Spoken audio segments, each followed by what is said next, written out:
రాష్ట్ర ప్రభుత్వ వివక్ష నిర్లక్ష్య వైఖరికి నిరసనగా తమ డిమాండ్ల సాధనకే గురువారం జర్నలిస్టులు చలో హైదరాబాద్ కార్యక్రమం నిర్వహించారు. గన్ పార్క్ నుంచి సచివాలయం ముట్టడికి బయలుదేరిన జర్నలిస్టులను పోలీసులు అడ్డుకుని అరెస్ట్ చేశారు. తెలంగాణ వర్కింగ్ జర్నలిస్ట్ ఫెడరేషన్ రాష్ట్ర కమిటీ ఇచ్చిన చలో హైదరాబాద్ పిలుపు మేరకు రాష్ట్ర వ్యాప్తంగా 10 జిల్లాల నుంచి తరలివచ్చిన జర్నలిస్టులు గన్ పార్క్ వద్ద నిరసన తెలిపారు. ఈ సందర్భంగా ఫెడరేషన్ వ్యవస్థాపక రాష్ట్ర అధ్యక్షులు మామిడి సోమయ్య గన్ పార్క్ లోని తెలంగాణ అమరవీరుల స్తూపం వద్ద పూలు పెట్టి నివాళులు అర్పించారు. అనంతరం తెలంగాణ అమరవీరుల స్తూపానికి వినతి పత్రం సమర్పించారు. ఈ సందర్భంగా మామిడి సోమయ్య మాట్లాడుతూ ప్రత్యేక తెలంగాణ రాష్ట్రంలో 12 ఏళ్లుగా జర్నలిస్టుల సమస్యలను పరిష్కరించకుండా పాలకులు వివక్ష చూపుతున్నారని విమర్శించారు.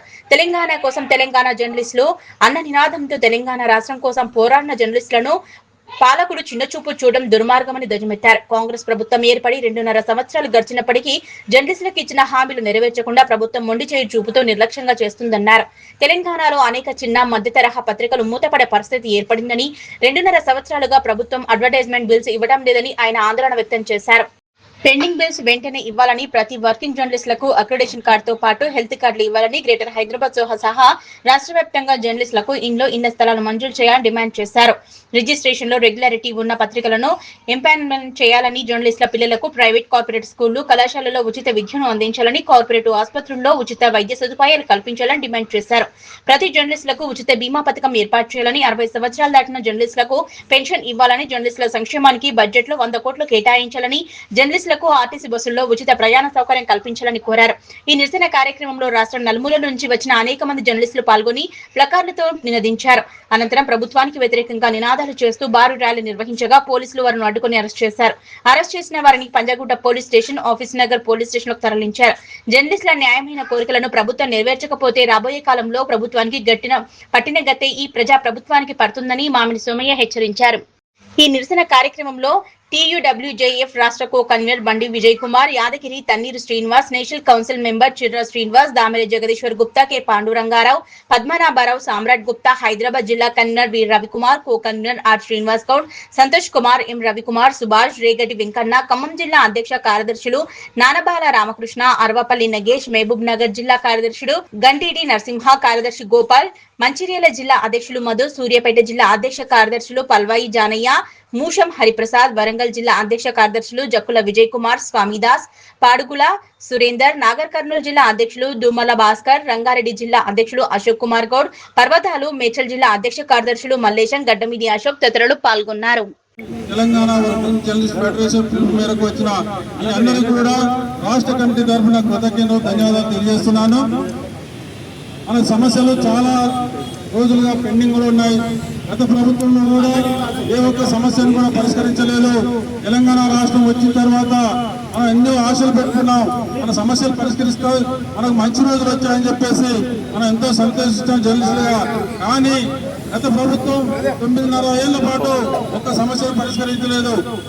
కొత్త ప్రభుత్వం కాంగ్రెస్ ప్రభుత్వం వచ్చి కూడా దాదాపు 2.5 సంవత్సరాలుగా వస్తుంది.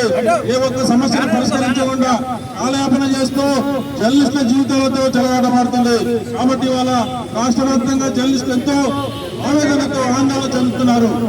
ఇళ్ల స్థలాలు కానీ, అక్రిడేషన్ కార్డు కానీ, హెల్త్ కార్డులు, కనీసం పత్రికలకు ఇచ్చిన అడ్వర్టైజ్మెంట్ బిల్స్ 2.5 సంవత్సరాలుగా బిల్స్ ఇవ్వకపోవడం వల్ల చాలా మంది చిన్న పత్రికల నిర్వాహకులు అవస్థలు పడుతున్నారు, ఆర్థిక ఇబ్బందులు పడుతున్నారు, పత్రికలను మూసివేసే పరిస్థితి వచ్చింది. కాబట్టి ఇవాళ ప్రభుత్వం వెంటనే మేల్కోవాలి, ఈ సమస్యలను పరిష్కరించాలని చెప్పేసి మనందరం కూడా ఇలా అన్ని జిల్లాల నుంచి ఇక్కడికి వచ్చి చలో హైదరాబాద్ కార్యక్రమం నిర్వహిస్తున్నాం. మనము శాంతియుతంగానే ఈ కార్యక్రమం నిర్వహించాలని అనుకున్నాం. అదే పద్ధతిలో, ఎందుకంటే మన జర్నలిస్టులము ఏదో మన పొలిటికల్ పార్టీ కాదు, లేకపోతే రాజకీయ పార్టీ కాదు, కుల సంఘం కాదు, వేరేది కాదు. కాబట్టి జర్నలిస్టులం కాబట్టి మనందరం కూడా శాంతియుతంగానే ఇప్పటి వరకు శాంతియుతంగానే నిర్వహించాము. ప్రభుత్వానికి పలుమార్లు విజ్ఞప్తి చేశాం, అయినా కూడా స్పందించలేదు, సమస్యలు పరిష్కరించలేదు. కాబట్టి వాళ్ళ అందరం కూడా ఇవాళ హైదరాబాద్ కు గన్ పార్క్ నుంచి మనం ర్యాలీ నిలబెడతాం అనుకున్నాం. ఇవాళ IMPR హాస్పిటల్ పోతే అక్కడ ఎవరు లేరు, ఎవరు ఉండరు కూడా. అది ఒక శ్మశాన వాటికలాగా తయారైంది. అక్కడ పోయి ఏం చేస్తాం? ఏ ఆఫీసర్ కూడా మనం పట్టించుకోవట్లేదు. మనం ఎన్నోసార్లు విలేజ్ పత్రం ఇచ్చాం, ధర్నాలు చేస్తాం, కానీ అక్కడ ఎవరు పట్టించుకునే నాదు లేదు. కాబట్టి మనం ఇలా అందరం కూడా సెక్రటరీ దగ్గర ఉన్నది ఇక్కడి నుంచి మన సెక్రటరీకి వెళ్దాం. సెక్రటరీలో ఉన్న పాలకులు, అక్కడ ఉన్న అధికారులు, ఐఏఎస్ ఆఫీసర్లు కానీ వాళ్ళందరికీ మన సమస్యలను తెలియజేయడానికి మనందరూ ఇలా సెక్రటరీ భావించిన అవసరం ఉంది. దయచేసి మిత్రులారా, మీరందరూ కూడా శాంతియుతంగా ర్యాలీగా ఇక్కడికి వెళ్దాం. నాయకులు ఎవరున్నారో, పాలకులు ఎవరున్నారో వాళ్ళకు నిధి పత్రం ఇద్దాం. కాకపోతే అవసరమైతే మరొకసారైనా రాష్ట్ర వ్యాప్తంగా పెద్ద ఎత్తున మన జర్నలిస్టులు కదిలిచ్చి ఈ సమస్యల మీద పోరాటం చేద్దామని చెప్పేసి తెలియజేస్తున్నారు. మిత్రులు ఎవరన్నా ఇంకా మాట్లాడేదంటే మాట్లాడండి. ఇక్కడి నుంచి అందరం కూడా ర్యాలీగా బయలుదేరారు. దాదాపు 6 నెలల పాటు మనము గవర్నమెంట్ లో గ్రేస్ పీరియడ్ ఇచ్చాం. ఏ ప్రభుత్వానికైనా గ్రేస్ పీరియడ్ ఇవ్వాలి. వెంటనే మన సమస్యల మీద అడగొద్దు, పోరాటం చేయొద్దని చెప్పేసి శాంతియుతంగా ఉన్నాం. తర్వాత అనేక సార్లు మంత్రులకు, ముఖ్యమంత్రికి, అధికారులకు అందరికీ కూడా మన సమస్యల మీద మెమోరాండాలు ఇవ్వడం జరిగింది. కానీ 2.5 సంవత్సరాల నుంచి ఏ ఒక్క సమస్యను కూడా జర్నలిస్టు సమస్యను పరిష్కరించలేదు. ఇంత నిర్లక్ష్య వైఖరి, ఇంత వివక్ష తెలంగాణ రాష్ట్రంలో ఉండడం, మనం సాధించుకున్న తెలంగాణ ప్రభుత్వం వచ్చిన తర్వాత ఇంత అధ్వానంగా మారుతుందనేది మనం ఊహించలేదు. జర్నలిస్టులకు మేలు జరుగుతుంది అనుకున్నాం. ఉమ్మడి ఆంధ్రప్రదేశ్ లో మేలుగా ఉన్నదని చెప్పేసి మనం భావించాల్సి వస్తుంది. అప్పుడే బాగుండే తెలంగాణ తెచ్చుకున్నది ఎందుకు? తెలంగాణ రాష్ట్రంలో ఇవాళ జర్నలిస్టు పరిస్థితులు ఏమైంది? అందుకే ఇవాళ మనం అమరవీరులకు మెమోరాండం ఇస్తున్నాం. అధికారులకు ఇచ్చాం, పాలకులకు ఇచ్చాం మెమోరాండం. ఇప్పుడు అమరవీరులకు వాళ్ళ ఆత్మ ఘోషిస్తుంది.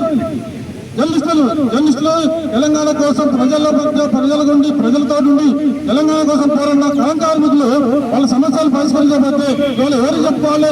తెలంగాణ అమరవీరులకు చెప్పుకోవాల్సి వస్తుంది. మెమోరాండం ఇక్కడ ఇవ్వాల్సి వస్తుంది.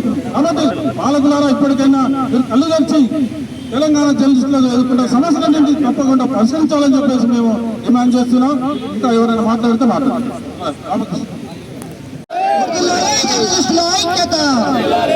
మిత్రులారా, ఈరోజు జర్నలిస్టుల ప్రధాన సమస్యలైన ఇళ్ల స్థలాల సమస్య, అక్రేషన్ల సమస్య, అనేక సమస్యల పట్ల ప్రభుత్వం నిర్లక్ష్య వైఖరి వహిస్తుంది. తెలంగాణ ఏర్పడి 12 ఏళ్ళు దాటి 13 ఏళ్ళు అవుతున్నా కూడా ఈ రోజు కూడా జర్నలిస్టుల సమస్యల పట్ల గత ప్రభుత్వం ఎలా వ్యవహరించిందో ఈ ప్రభుత్వం కూడా అంతే సార్లు వ్యవహరిస్తూ జర్నలిస్టుల హక్కుల సాధనలో చాలా ఇబ్బందులు పెడుతుంది. ఈ సమస్యల పోరాటానికి ఇంతమంది రాష్ట్ర వ్యాప్తంగా తెలంగాణ వర్కింగ్ జర్నలిస్టు ఫెడరేషన్ ఆధ్వర్యంలో నిర్వహించే ఈ ధర్నాకు మద్దతు ప్రకటించి వచ్చేందుకు ప్రత్యేక ధన్యవాదాలు. ప్రధానంగా ముఖ్యమంత్రి రేవంత్ రెడ్డి గారు జర్నలిస్టులు ఈ రోజు ఎదుర్కొన్న సమస్యల పరిష్కారానికి వెంటనే చొరవ చూపాలి. అక్రేషన్ల సమస్య ఇప్పటికీ పెండింగ్ లో ఉంది. 2 ఏళ్ళు బిల్లులు కూడా, అడ్వర్టైజ్మెంట్ బిల్లులు కూడా ఇవ్వకుండా వాళ్ళని అనేక ఇబ్బందులకు గురి చేస్తుంది. అలాగే హెల్త్ కార్డులు, ఇళ్ల పట్టాలు, అనేక సమస్యల పరిష్కారానికి ప్రభుత్వం ఎలాంటి చర్యలు తీసుకోవడం లేదు, ఎలాంటి చొరవ తీసుకోవట్లేదు. ఇప్పటికే జర్నలిస్టుల సమస్యల పట్ల తెలంగాణ వర్కింగ్ జర్నలిస్ట్ ఫెడరేషన్ ఎన్నోసార్లు ఆందోళనలు నిర్వహించింది. మా ఓపికను పరీక్షించదని రేవంత్ రెడ్డి గారికి ముఖ్యంగా హెచ్చరిస్తున్నాం. ఇలాగే వ్యవహరిస్తే రాష్ట్ర వ్యాప్తంగా తెలంగాణ వర్కింగ్ జర్నలిస్ట్ ఫెడరేషన్ ఆధ్వర్యంలో ఇలాంటి ఉద్యమం నిర్వహించడానికైనా, ఇలాంటి త్యాగాలు చేయడానికైనా మేము ముందుకు పోవాలని హెచ్చరిస్తున్నాం. జర్నలిస్టుల ఐక్యత.